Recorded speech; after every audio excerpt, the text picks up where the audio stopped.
Welcome to A Daily Word. Our word today is from the book of Proverbs, chapter 1. There we read, "The Proverbs of Solomon, the son of David, king of Israel, to know wisdom and instruction, to discern the sayings of understanding, to receive instruction in wise behavior, righteousness, justice, and equity, to give prudence to the naive, to the youth knowledge and discretion. A wise man will hear and increase in learning, and a man of understanding will acquire wise counsel. To understand a proverb and a figure, the words of the wise and their riddles. The fear of the Lord is the beginning of knowledge. Fools despise wisdom and instruction." Proverbs is a book that imparts wisdom. Wisdom keeps us from trouble and folly. It's more than just simply intellectual knowledge, esoteric knowledge. It's the application of that knowledge and truth to life, which leads to good outcomes. Solomon was given the opportunity to ask God for anything that he wished. What Solomon asked for was wisdom to know how to lead the people of Israel as their king. And because Solomon asked for wisdom and not material wealth or other riches, God blessed him with the gift of wisdom greater than God has ever given to anyone. And so we have a sampling of that wisdom and an overview or a manual of that wisdom in the book of Proverbs from Solomon and a couple of other people who are likewise blessed with wisdom. So Solomon took that blank check from God and he filled in the amount called wisdom. James in chapter 1 says that we can acquire wisdom by asking God for it.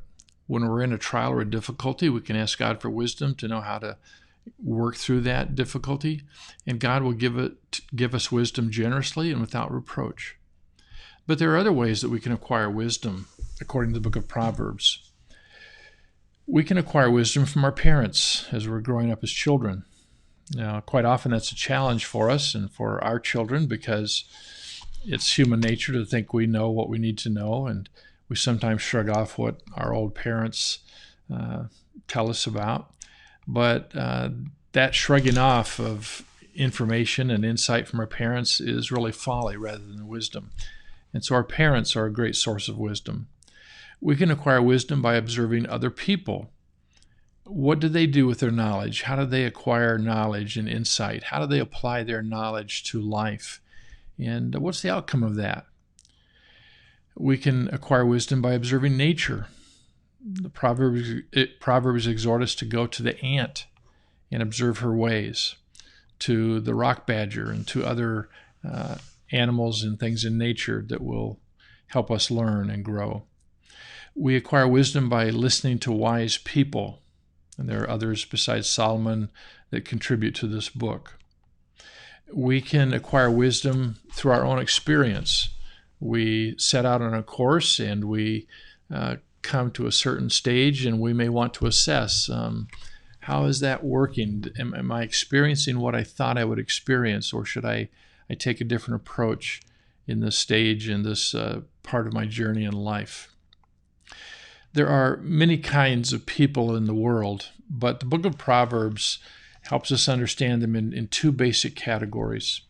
First, there are the wise, and that's the objective of the book, is to impart wisdom and to help us be people who are continually growing in wisdom.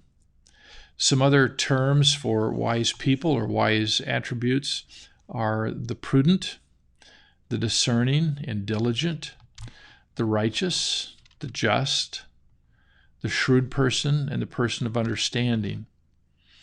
On the other hand, the other broad category and really an extreme to the wise person is the fool, or a person of folly. Jesus said we're not to call a person fool, and so we have to be careful about labeling people, but we are to recognize foolish people and avoid them.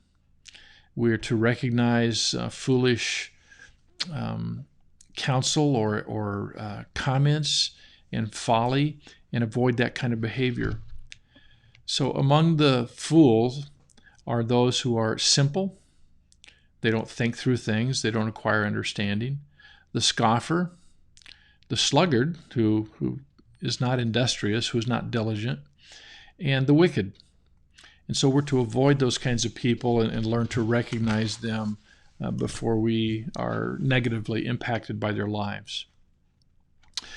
But of all the ways we can acquire wisdom, chapter 1, verse 7 gives us the most important insight into that.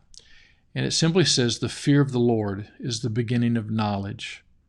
Fools despise wisdom and instruction. And is often the case in Hebrew wisdom literature and poetry. There is a rhyming of thought, parallelism it's called. And so here the word knowledge is a synonym for wisdom. The fear of the Lord is the beginning of knowledge, applied knowledge or wisdom. Fools despise wisdom and instruction, and they don't reverence God. And so the question is, are you wise? Am I wise? Well, in some ways, yes. In some ways, perhaps no. But the overarching principle to acquire wisdom is the fear of the Lord, to reverence God and His Word, to give heed to what He says, and grow in it.